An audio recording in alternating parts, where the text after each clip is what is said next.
Hey everybody, welcome to Choices Not Chances podcast, and got a good one for you today. I just want to say thanks for coming back.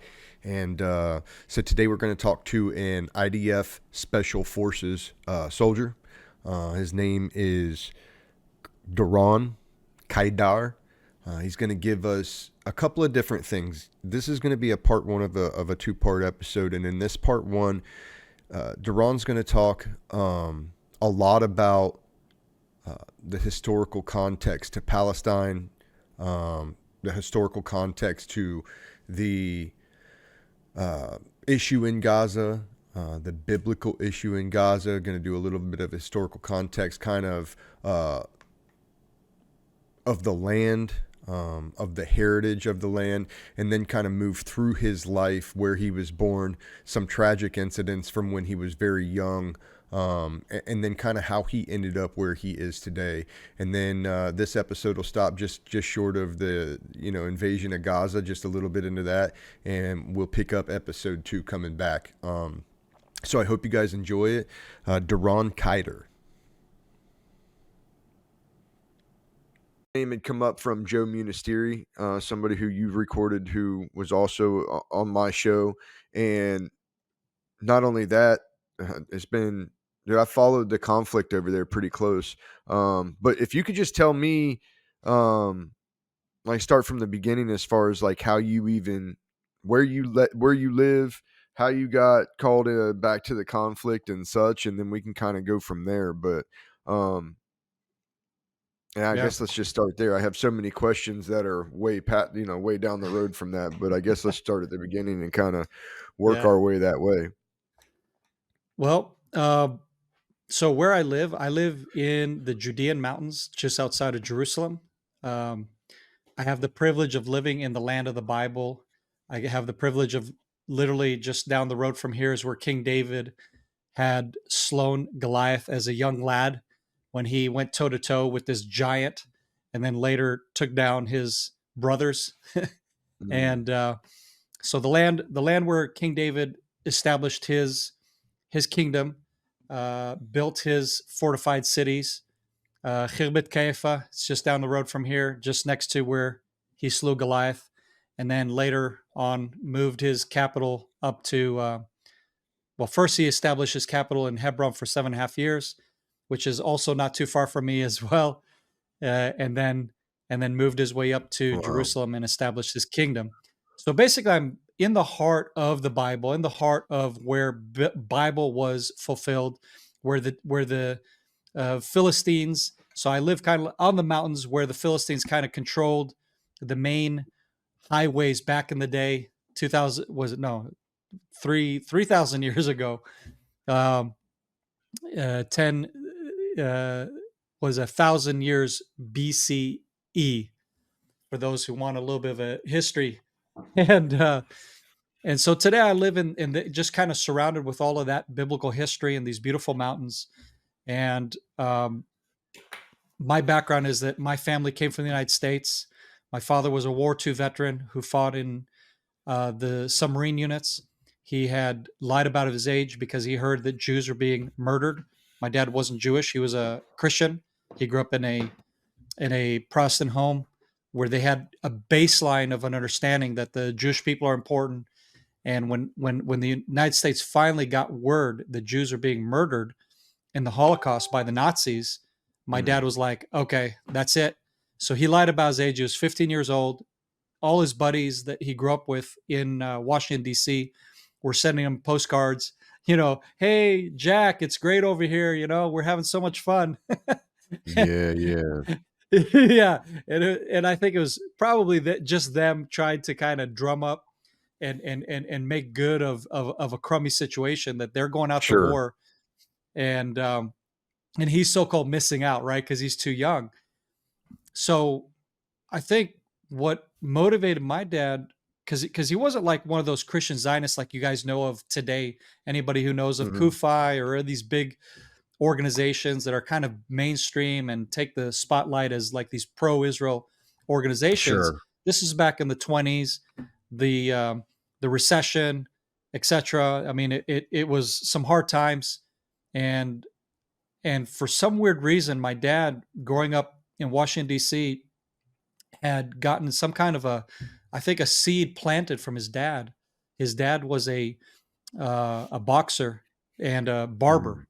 So his day job was is a barber, but he also sparred with the heavyweights, the big heavyweights of the early 20s that would go and compete in boxing.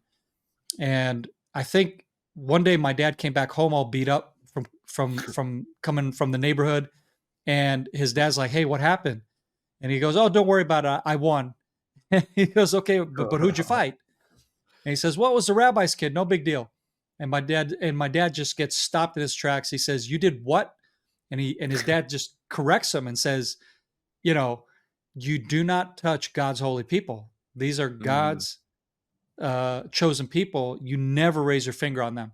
So I think just hearing my dad tell that story, that was part of probably what kind of motivated him as a young teenager to join the Navy, lie about his age, and then he learned electrical Sure. engineering during his deployment, and he was deployed to the Pacific against the Japanese, Mm.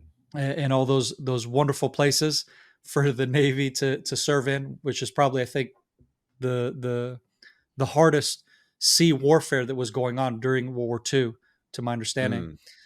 So I think he saw a lot of ugly things in World War II. Sure. Uh, but the good thing was when he got out, he got an occupation. So he learned electrical engineering and used Sure. that when he got back home. The war was over when he was 18, by the way. So it was like he didn't even have to serve, but he got that in. Um, and and so he started electrical engineering, started selling television sets, those old television sets, the first ones with those nice carved wooden doors, kind of closed it Oh off yeah, and that kind of thing. For anybody who has a little bit of history, you know. that's And funny. I had one of those as a kid, the big heavy ones, and they had like a knob, had like 10 channels, had yeah, cabinets that yeah, closed it away. Oh yeah, yep, that's yep. funny. And so he was selling television sets. It was kind of his first business, actually. And then I don't know how exactly, but he ended up in the building boom of the early 50s, 60s, 70s down in Fort Lauderdale and Miami. And him and a good friend of his from the war were had started a lot of these projects. He, of course, did the electrical engineering. His buddy took another aspect, etc. And they were the builders of these cities. Um, Mm. so anybody who knows Pier 66 building in Fort Lauderdale, for example, it's the building that has the spiky top that spins. And back then it was huge advancement in technology, is that you had a spinning top of the whole building, which was like their Mm. restaurant. So you go up there and the whole thing just slowly spins every so often, right? Doesn't make you sick. Mm. And it's this Sure. cool effect that you get, that your view is constantly changing, right? As the diner. And from the outside, though, it has this cool kind of like modern look, but with colorful lights. So this was like this cool Uh, advancement that my dad was, he was really much into technology and all the latest gear, whatever. And so, sure. any case, so I think because he was so advanced in his electrical engineering, a good friend of his from the war says, "Hey, Jack, Israel just made a deal post the 6 Day war, and this was in the early 70s. So a few years after the 6 Day War. 6 Day War was 1967, and so in the early 70s, the United States was brokering a deal between Israel and Egypt that they need to give back all the Sinai Peninsula that we had taken in the war. And Mhm. what we were going to get in return for this wonderful favor of giving up this massive landmass that we had gained during the war, um, was American built bases in all of southern Israel and other parts of the country.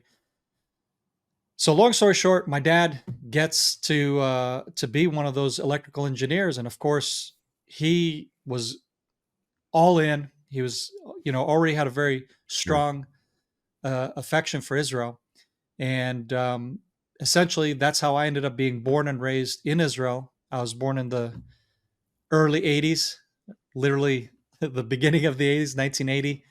I was born in Eilat. We were living in the the contractors living, like they had these set aside living quarters specifically for the Sure. Americans.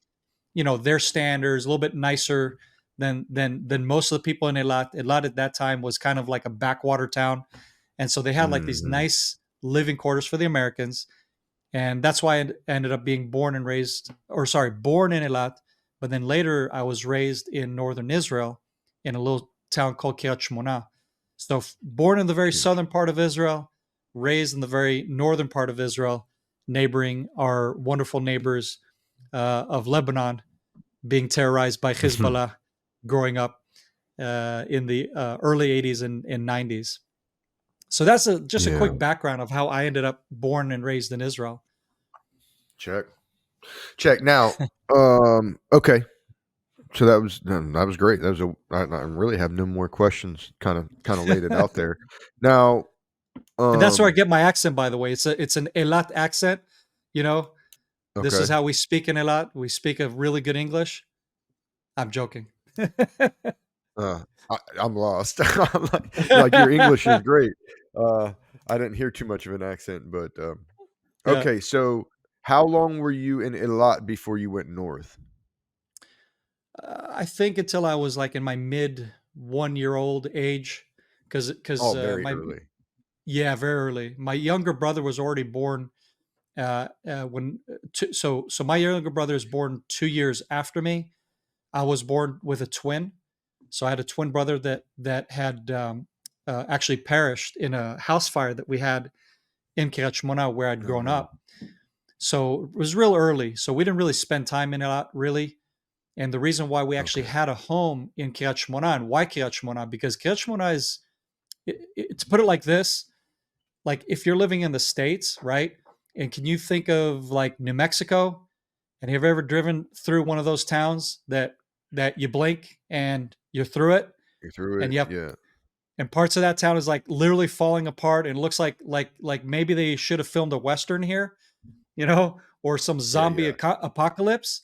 That was Kiryat Shmona growing up. Is this backwater town, and what is this American doing over there? Sure. So I kind of skipped along in the story here, but essentially, my dad left his first wife and my older sister. She was 18 years old, plus minus, just finished high school, and his wife didn't want to go to Israel. My dad said, "Well, I'm going to go anyways, so I'll leave you the house in Fort Lauderdale." He had just built a fancy house with Olympic pool, the whole 9 yards, in one of the best parts of Fort Lauderdale. And so left everything, came to Israel with nothing, and he met this young girl who was serving in the IDF. She was actually in the Air Force, I believe. Okay. So her name was Hava, and he fell in love with Hava. She's this pretty young, Israeli girl, and they just fell in love, even though the age between them was immense. I mean, she was not too much difference in age than my sister, basically. And Uh they huh. fell in love, bought a house in Kiryat Shmona together. Some say they got married. Some say they were just, publicly known as a couple. We call it Yadua Batzibur in Hebrew. It's a legal recognition, essentially, that you pay tax, the way your tax forms are and whatever. So some people Okay. just choose not to get married. But in any which case, you know, kind of mixed stories of how their legal relationship became, but essentially it was enough to where he could own a home with her as a non-Israeli and non-citizen. And Uh then huh. later he met my mom in the States, an American who's a Catholic background, didn't really care about Israel. She didn't grow up loving Israel, right? I mean, Catholics typically don't Mm-mm. really have this special connection with Israel per se, Sure. typically speaking. And so she just was, in love with my dad and was willing to go with this crazy guy to this war torn country in Mm. in the late 70s, and then so that's how we ended up being born in Eilat, and then moved into the home he bought with his second wife, and that's how we ended up being born and raised, or sorry, being raised. My younger brother was born in Upper Galilee. Um, But that's how we ended up as these oddballs in a very predominant Moroccan, Iraqi, Yemenite, basically Middle Eastern block of Jews that Yeah. were living there, Yeah. because this was before the Ethiopian Aliyah, which is Aliyah means when Jews come to and make mass immigration. So before the Ethiopian immigration and before the Russian immigration, those are two massive waves of immigrations that kind of changed the uh, Hmm. uh, the ethnic makeup of Israel, right? So we were like the only white kids in the neighborhood, so to speak, Yeah. you Yeah. know, Yeah. and How's got that years go? of got years of bullying for that, of course, uh, What, which is bullied what for being actually, white or bullied? yeah, it's white privilege. I'll tell you all about it. Yeah. Like I love when Yeah. people talk Yeah. about white privilege, because like this concept in the West, it's like, well, if you were living anywhere other than in Europe, Canada, whatever, where you guys think you have white privilege, I'll tell you all about it. Racism is everywhere in the world, right? And Mm. as kids, you know, they don't really act out for racial reasons. They're just acting out of you're different, right? So because I was that Hmm. different kid, and then right about that time we had gotten cable television, and so they're watching American kids, American houses, American, wow, big, expensive, rich. They just assumed, oh, I'm like that. Lavish. Yeah. Yeah. Yeah. And I was just like, yeah, that's why I live here in this little podunk town with y'all. Although my dad Yeah. Yeah. he was extremely successful, but he just kind of he was such a horrible money manager, and super he's one of those like super, um, how would you say, generous, wanting to help other people all the time. So he was too busy giving out all our money, actually, that like I would be Yeah. walking Yeah. around with Yeah. I like get it. shoes that were torn, because he's like, oh, I grew up in the 20s, and I wore my shoes till they fell off, and my shoes are like Yeah. talking Yeah. to me, is that how torn they are? And he's like, he's like, see my toes. His toes would be all bent, and he's like, that's how I wore my shoes, and I was just like, oh God, it's like you'll give any other person like a handout for like it back then, like big amounts of money, and I'm Yeah. just like, you know, he won't even buy me like new Yeah. shoes when I need them. So that's what it was like growing up with a War II vet, guy who grew up in the in the Depression, um, Sure. and in a foreign land. Yeah. Now, so were you just always bilingual? It was, English spoke in the house and yeah, Hebrew at okay. school.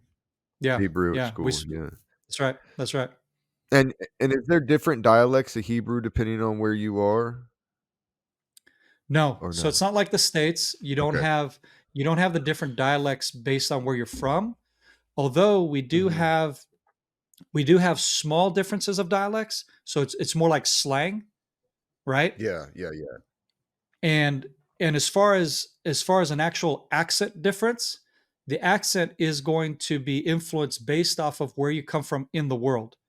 So Okay. Yemenite Jews, for example, are very obvious in their speaking Hebrew, because they speak with very Uh-huh. guttural sounds, very like like Old Testament Hebrew, you know, Okay, okay. and and then you have Ashkenazi Jews who come from Europe, kind of like myself. My Hebrew is very kind of soft. It doesn't have that very strong Hebraic guttural kind of sounds. The r and the ch Uh-huh. aren't as Yeah, yeah, yeah. emphasized, and so then you'll notice like people, and that's the thing that annoys me because I grew up here. So people are like, where'd you immigrate from? Because they can't pinpoint my accent. Like if it's an American accent Sure. from American Jews who made immigration from America, which have the worst accent, like it's the most kind of like ow to your ears kind of thing. And then the Russians Gotcha. have a very a very thick accent that you're like, oh yeah, you're definitely from Russia, aren't you? Obviously, racially, you Okay. can see that they're, the way they look, but then of course when they speak, and then the Ethiopians, they have a hilarious accent. They're the ones who immigrated, especially not the ones who grew up here. They Sure. they all have basically a modern Hebrew kind of accent that's kind of formulated throughout the years.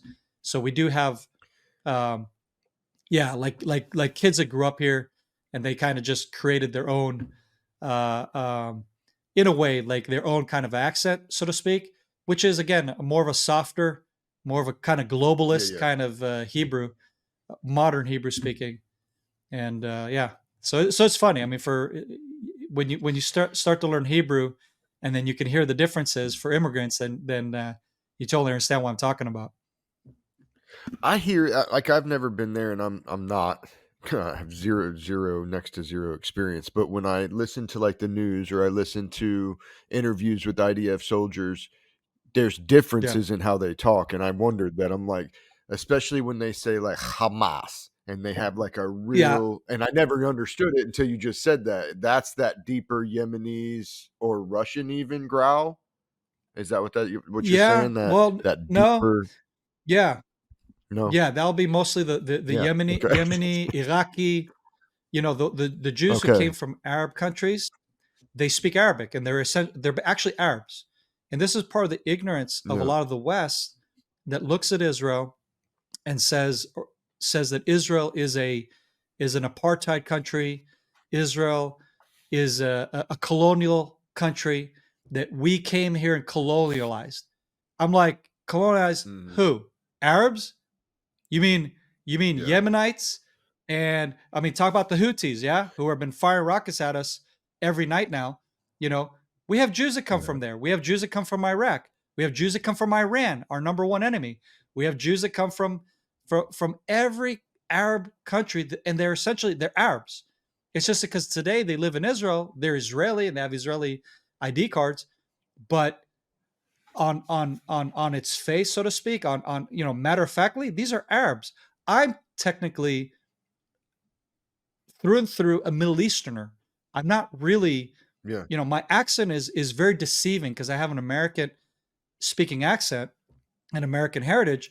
But if you were born in South Africa, here's a simple way to kind of make this connection. If you were born in South Africa, what are you?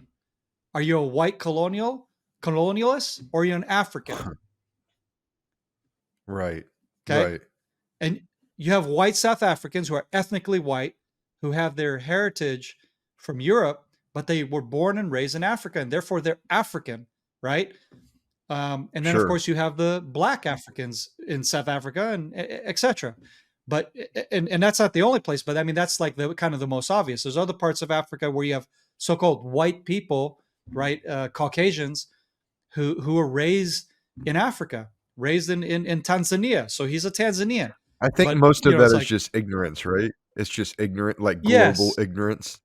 I really it's think so. global. I Yeah, really think yeah, so. it's global ignorance, and it's just important, I think, for the listeners to understand, kind of to grasp what I'm talking about, because even though I sound very American and I have American heritage, clearly, my thinking, my culture, my language, my food is Middle Eastern. I'll give you an Yeah. example. So for the end of the year podcast, the last episode we just filmed now, I did I did a Hot Ones challenge. And I keep watching all these people on the Hot Ones melting at the Hot Ones challenge, right? All these I don't understand what that is, a celebrities. hot ones challenge. Okay, Okay. so you can Google it later, but essentially what it is you have Okay. 10 different hot sauces that gradually get hotter throughout the interview. So Okay. it's like this guy interviews these Okay, I've seen that. I've celebrities. seen it. Okay. Yeah. And so, Eddie, so I just did that kind of as like a fun way to end the year and do this last Yeah. podcast. And I remember just thinking, like, as I'm watching and obviously doing my research and trying not to look like a Israeli Special Forces wuss as I take this challenge, right? I can't. There's no way I'm going to be here on, answering people's questions that sent in, that the listeners sent in, and be like melting and all whatever. It's like, I got to do this. So I didn't prep for it. I didn't pre-test any of these hot sauces. Got to the end of Oh it, and boy. I was like, that's it. In my refrigerator, like they drum up this, the final dab, and then the one, I think it's the eighth one, is like called the bomb, and that's the one that honestly, even Okay. on the people who are, who do the challenge, these celebrities, that's where most of them break, and it really is the hottest one. Honestly, it is the hottest one out of the lineup.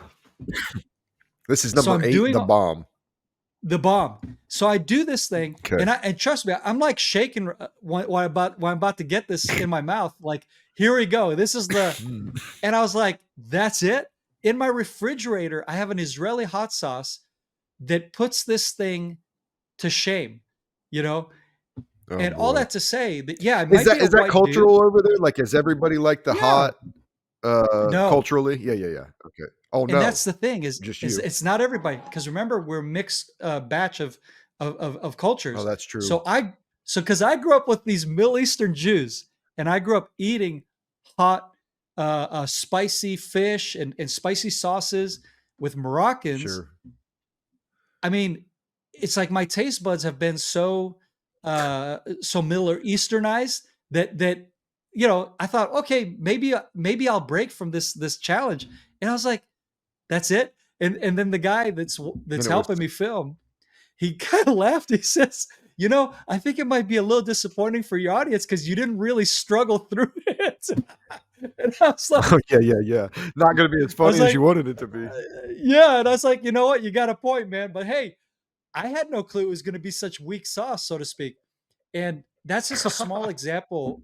It's a small example, right? Of just the culturals differences here, that even a white dude like me who grew up here, with that Middle Eastern culture, that if you look at me on the outside and judge the book by its cover, you would have one idea, but then I could sit down with you and you're right, and like devour these so-called, only Indians could eat this kind of food, and you're like, dang, this guy can hang with us.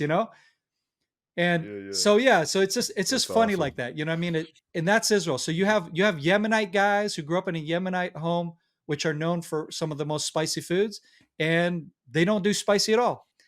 And so we also have that, right? You also have the dudes who grew up in that hot sauce, hot spicy food culture, and they don't do Yeah. spicy at all. You know, so that's Israel. It's Wild. it's it's a melting pot of cultures, and we're all influencing each other here. But ultimately, and this is the important thing too, is all Jews that come back to the land of Israel, they all originated in this land, in Judea, and that's something that if you do an ethnic DNA test, it actually, on the DNA, it says Ashkenazi, and that's misleading because the modern term for white Jews who come from Europe is Ashkenazi, but Ashkenaz are Jews who originated actually in the land of Israel, which is known as Palestine, most popularly around the world. But it's in the land of Israel. They come from Judea, hence the name Jew. Jew comes from Judea, Yeah. the tribe of Judah. So like this is our ethnic Yeah. land. This is where we come from. We come back to this land, unlike myself, where I'm a convert. But most Jews, if you're looking at ethnicity, right, they come from here, and that's why I say a lot of the West is very ignorant when it comes to that fact, and they make these blank statements about us, which is like just European guilt, European worldview that you throw on us. And for your listeners, I think it's important that you understand that, because I don't accept that labeling, and no Jew should ever have to accept that labeling, because it's not right. It's not right at all. You can't Mm. say, Mm. you guys are conquerors, you guys are colonialists. No, you're a colonialist because you come from America, which is a colonialized nation that was started by colonies who came from Europe. So that's your history. Don't project your history And for those of you who carry a guilt from your history, which I think personally, I think that's also stupid. Why should you have guilt I do connected too. with your history? Because there's no continent, no nation in the world, no borders who have been drawn, even here in the Middle East, that have not been conquered by someone at some point in time. So this whole thing that's a very modern kind of movement and trying to push that down on us, for political Mm. reasons and whatever, to me, that is just pure ignorance of history, pure ignorance of where you come from. And if you wanna have guilt and you wanna carry guilt around, bro, knock yourself out. You know, but we proudly live in I the have no ancestral guilt. homeland of the I Jewish don't people. understand it either. you know, and I think Americans Well, should be yeah. proud Now I did of have a what you couple of created. questions. Yeah, I have a couple of questions just because of my own ignorance. Yeah. So I want to understand how things kind of get off of so Palestine versus Jewish context. I understand that the root word or going back was Philistines, right?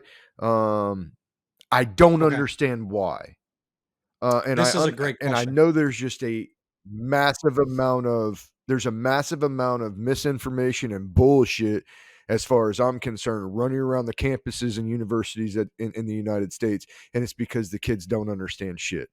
And so 100%. even Yeah. I feel like, through Bible study and different things in my life, I do understand a portion of things that most maybe Americans don't, but I still am not all the way caught up, let's say. So I had questions Yeah. about Yeah. the Philistines and Yeah. kind of running into Yasser Arafat, and if you could just kind of talk about some of the things that, again, adding more context to this historic aspect of this before we jump into the operations that are going on right now, let's say. Yeah. That's great. That is a great question because I think bringing clarity on this very issue is only going to help you to move forward and understand the current realities that we're fighting today. If you don't have that baseline cleared out, it's very easy to be manipulated by popular statements and quotes that are used today, and they're used out of context to promote a Mhm. political agenda that is anti-Jewish. Sure. But it won't be Yep. ever, it will never be contextualized in that way, and they're very good to do that. In fact, Yasser Arafat says you can't be, how do you say, he says, I can't be an anti-Semite because I'm a Semite. Which is Yeah. true. He is a Semite. The Arab world are Semites. So that is true. And that's the genius behind Yasser Arafat and others like him in the Arab world who who perform propaganda on their own people first and foremost, and then they perform a separate Mm. propaganda to the West, and they create narratives. Especially, they create narratives and they rewrite history. And the way they're doing that through this term that you asked about, Palestine or the Philistines, and are they related? And the answer is yes and no. So modern day Palestinians are not biblical Philistines. And they in modern day, and here's another one that Mhm. people are pushing, Jesus was a Palestinian, right? This is another narrative. So they're actually pushing it's I think it's called Christian Palestinianism. Yeah. So like you have Christian Zionism who are supporting the Jewish right of return to their land. You have Mhm. evangelical churches who have been duped and bought into this lie that the Palestinians are actual descendants of Jesus and his disciples, which is an absolute lie in a rewriting of history altogether. So let's Mm. clear the weeds a little bit on these terms. And by the way, before I continue, a really good resource out there is a latest book that I've been promoting on this issue called The Truth About Palestine by Lars Anderson. It's a great book. It's specifically directed towards a Christian audience. So again, for those of you who have an issue with Christian teaching and New Testament teaching and all that, which is because the gentleman who wrote the book, he's a Christian theologian essentially, right? He's a Bible teacher, so he's writing from his Christian theological background in addition to giving very good historic facts. So in fact, I think it's the first chapter or two. The gentleman dives in beautifully into the history of this very topic you're asking about, and it gives one of the best historical clarifications on this. So let's start with this. Where does Palestine come from? So the term Palestine is a new term that was created. It's not a historic term. When you open your Bible, you're going to see that there's a people group called the Philistines. The Philistines that you have translated in your English Bible, because we're talking about the English Bible. The Bible is translated into many languages, so it's going to be slightly different pronunciations. But let's just say, for argument's sake, Philistines. So the Philistines of the Bible is a translation of the Hebrew word Plishtim. Plishtim is a Hebrew term for the Phoenician conquerors, invaders who came from Tyre, who originated in Greece, in the Greek islands. And according to the historians and experts who try to figure out where they come from, it's actually debated. It's not clear. Some say they had a natural disaster, an earthquake, or something that caused them to flee their island and head eastward towards. So from Greece, if you head east, you're going to hit modern day Lebanon. You're going to hit modern day Israel on the Mediterranean coast. Yep. So they start actually in Tyre, way up in Lebanon, and they work their way down. So we have historic record of these people. Just for those who are maybe questioning what I'm about to say, there's clear archaeological historic record to these people. What is my background on this? How do I know this stuff? I didn't read it in a book.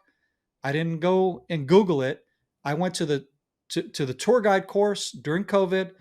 I went through the whole course. So I studied archaeology, history, geography, geology, a ridiculous amount of information. And one of the main parts of what we study in the course is obviously history and archaeology. And most importantly, the issue of archaeology. So everything I'm telling you, this is verified information. This isn't made up. It's not my version versus Yasser Arafat's version or someone else's version. This is historic fact. So the historic fact is what I just said. The people group that we call in the Bible Philistines are invaders who came from Greece. These are Greek invaders. So King David, who fights Goliath is a Greek. He's a Greek. He's a Phoenician. He's a descendant of Phoenician. And we see it in the pottery. We see it in everything. We see it in the culture that they bring in. We see it in the ironsmithing and types of technologies that were brought from Greece. Long story short is, we call them invaders in Hebrew.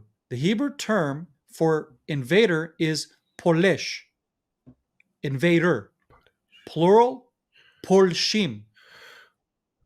So plishtim is, and this part right here that I'm telling you, this is something, according to the experts, that is debatable. The linguistic term of why do we call them, but what's not debatable is that they were Phoenicians, these Philistines that we talk about. What's debatable is the linguistic usage in the Bible. Was it a Hebrew labeling that we labeled these people and said, oh, here are the invaders, and that was the term we used for them in the Bible? Or was it a people group who then later were termed Plishtim? Doesn't matter, because it has nothing to do with what comes after when it comes to Palestine and Palestinian. Years later, we have the Roman conquest, who takes over the land of Israel. We're talking hundreds of years later. So when we're talking about the Philistines, this is 3,000 years ago. We're talking about the Romans 2,000 years ago. So about 1,000 years later, come the Romans. They conquer the land of Israel. They ransack Jerusalem. And because they hated the Jews so much, they actually created what's called a Judea coin. So it's the coin that's minted, that you mint in order to signify your conquest. They minted this coin, the Judea coin, showing a Judean woman, like all like weeping next to a date palm, and you have this Roman soldier standing there, like, we conquered you, right? So the Judea coin that was Mm-hmm. minted, it was minted over 30 times. And why is this important? Any other nation that was conquered by the Romans and had a captive coin minted in honor of that conquest, maybe once, maybe twice. But when they conquered Jerusalem and the Jews, the hatred was so much towards us, the resentment towards us so great, that they reminted this coin over and over and over to kind of commemorate, especially the conquest of Judea and of the Jews and the destruction of Mm-hmm. their temple. Not to mention the Ark of Triumph, right, in Rome, that has the commemoration of them taking the golden menorah from Jerusalem and the Jewish slaves being brought into Rome, etc. Millions of Jews were killed during this conquest. It was a bloodbath. It was horrible.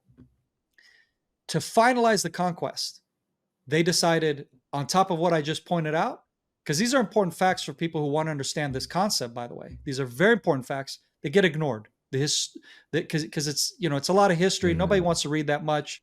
I get it. But let's go a little bit deeper now. Jerusalem, the holy city. What happens to Jerusalem? It gets leveled, and they build a whole new plaza in Jerusalem. Okay, completely renew a modern Roman city out of the Jewish city. They start. They don't even reuse any of the Jewish building materials. Nothing. They literally fill everything in. And how do I know this? Is, again, if you go to Jerusalem and you come with me on a tour, I can show you the arches that are built under today's old city. We call it the old city. I call it the new city, because the old city is the city of David, if you want to be historically correct. That's where Jerusalem began. But everybody forgot the city of David. After the Roman conquest, the what we call the old city gets rebuilt, and like I said, with arches upon arches and arches, to basically raise the floor level to hide what's underneath and create a new platform. So if you go down into the tunnels in the old city, you can actually see what I'm talking about. Like you can see how the Romans, like I said, they built from scratch, and they just erased that Jewish history altogether, and they called Jerusalem Io Capitolina. So they renamed Jerusalem. What do they call the region of Judea, or Syria Judea, of the Roman Empire? They call it Palestine. This is the first time the term Palestine is introduced in history. It's a creation of a word by the Romans that they derived from the Philistines, because they learned from the Bible that there's this people group that were a pain in our butt of the Jewish people. They were thorn in our flesh. So they took the Hebrew word found in the Bible, they played with it with the Roman language of the day, and created a word called Palestina. So they rename the Judea, which has the history and connection to Jew, Yehuda, etc. They name it Mm-hmm. Palestine. So all this region now becomes Palestine, and is therefore also in maps all the way through all the conquests of all the Muslim conquests, Seljukim, the Mamlukim, the Turkish Empire, not to mention the Crusader period, the Christian period for a few hundred years there. intertwined into all that history, and then leading up to the First and Second World War. And what happens is in the First World War, Britain in 1917, they liberate Jerusalem and essentially begin the liberation of modern day Palestine. Again, they open up maps. What's this region called? Palestine, all the way from the Romans. So they called it Palestine, and all the historians call it Palestine. And the Bible translators, if you open up your Bible, will say Jerusalem in the time, was it Jerusalem in the time of Jesus? No, map of Israel. Let's say Palestine in the time of Jesus. It'll be on your maps at the end of your Bibles. Most modern translations even have that. So it's in your Bible. It's in historic records. It's in a bunch of libraries and whatever, right? For hundreds of years, but it's a term that's empty from any historic people group, ethnicity, language, culture, you name it. It's like, because again, if I were to ask you, who is the first Palestinian? Crickets. Who is the king of Palestine? I don't know. What's the language of Palestine? What's the anthem of Palestine? Nothing. What's the first king of Israel?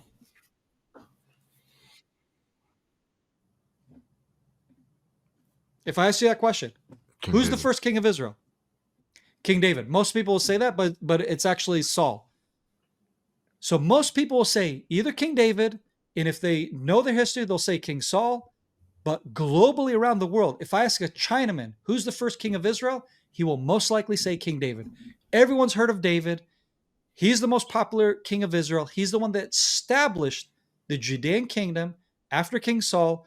Because King Saul, even though he's the first king, he wasn't the first king of the United Kingdom of Israel.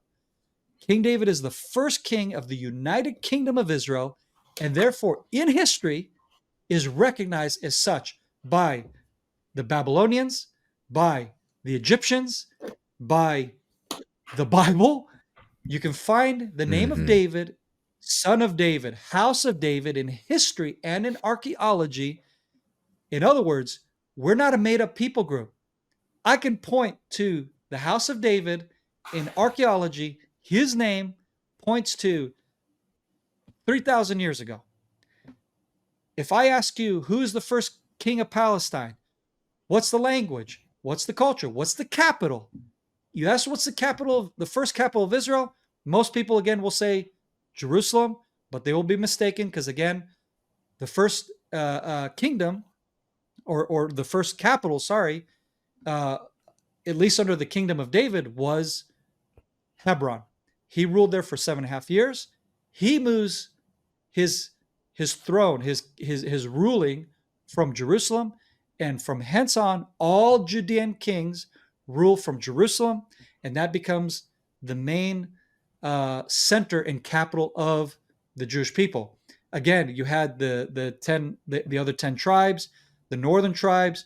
There was division, there was fighting. They had their own king, but under King David, Jerusalem is the capital. This is where everything kind of is the genesis of the Jewish people as far as being ruled by a monarch and a kingdom.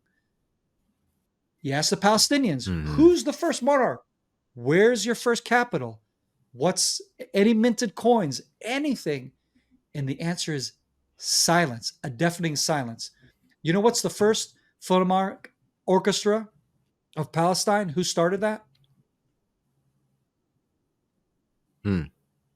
Jews. The Jerusalem Post used to be the Palestine Post. I know, this is history.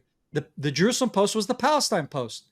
Jews accepted the term Palestinian under the British Empire, who had dethroned the Turks. We had Palestinian passports and Palestinian birth certificates under their rule because they were the British mandate of Palestine. Because again, the British had no other historic record that they knew of before the Romans. And so for 2,000 years, we're all using the same term, the same whatever. And guess who doesn't want to accept the term? The ones who have been living here all this time with the Jewish population, their Arab neighbors. So the Jews living in the land of Palestine couldn't give a flip what you called it, because we have our Bible, we have our history, we know who we are, we know where we come from, we know who King David is, we know who we have our history. We don't care what you guys call it, whoever's conquering at the time. The Arabs are Arabs, no matter if it's the Turks, if it's the Crusaders, they don't give a flip who's controlling. We're Arab. We are the Arab people. We come from Arabia.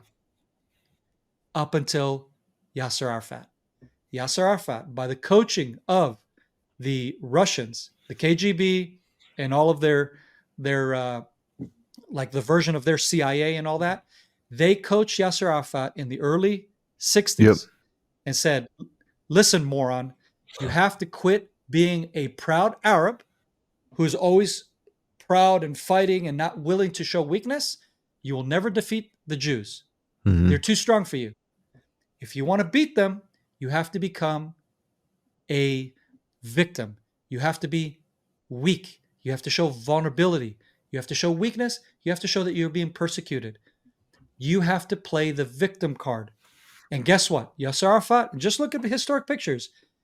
Pre-1960, I think it's about 1964, give or take. He's wearing military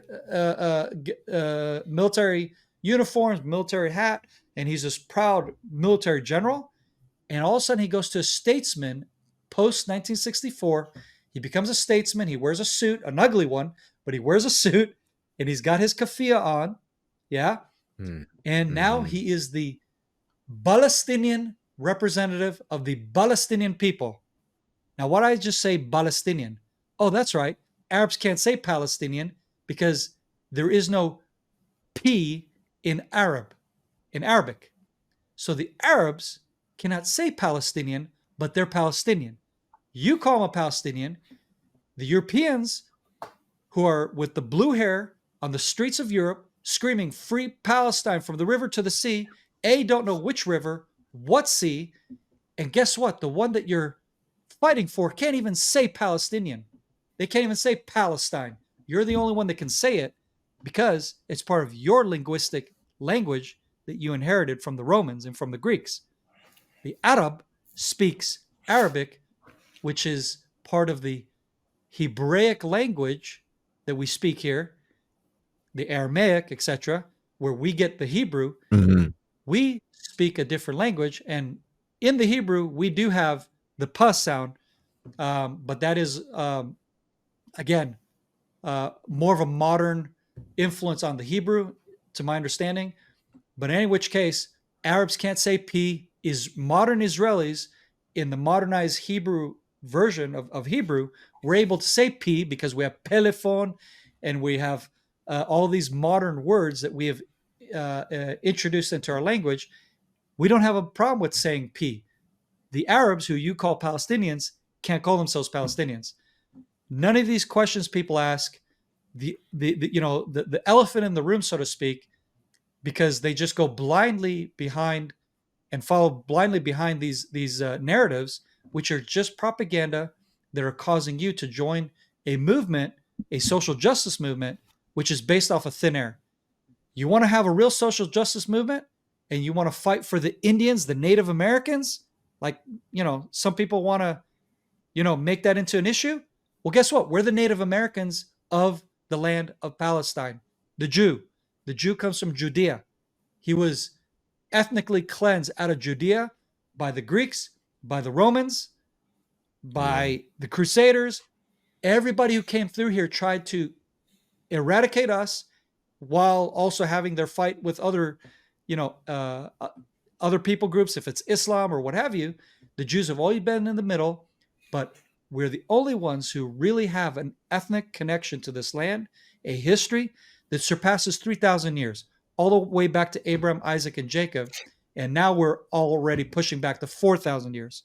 So good luck to people that want to promote all of these agendas that are literally from the early 60s or the late 60s by an Arab who was born in Egypt. He's an Egyptian. He has nothing to do with this land.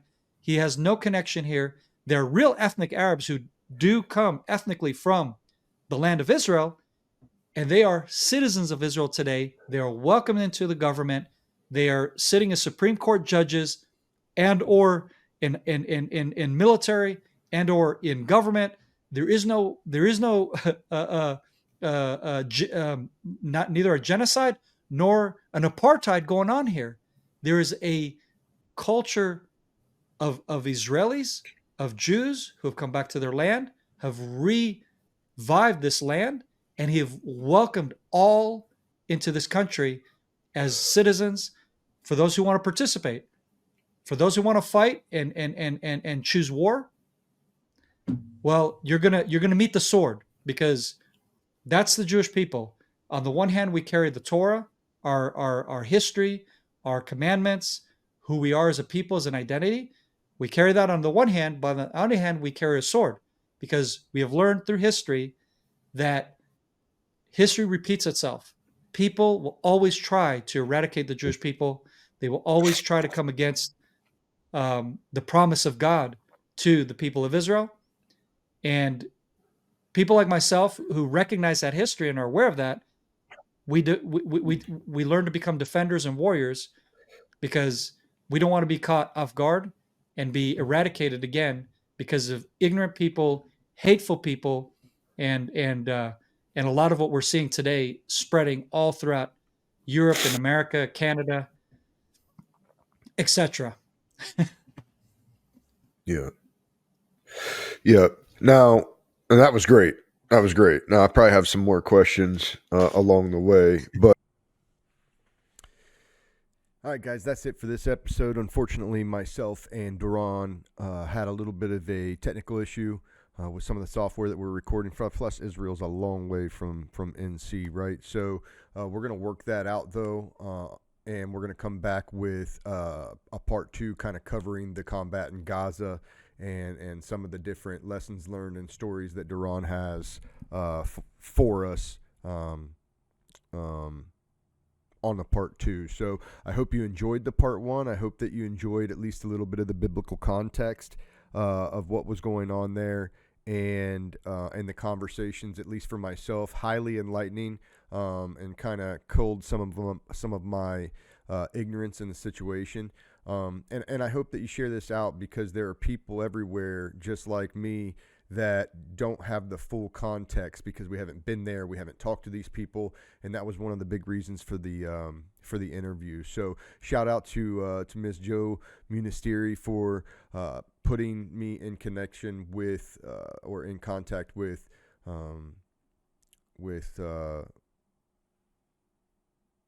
Doron and with these stories. So I look forward to making that part 2 and bringing it to you guys. But until then, this is what we got. If you like the content and support the show, please share out the information, share it out to your circle, subscribe on whatever platform you're listening to, and we'll see you next time. Choices, not chances.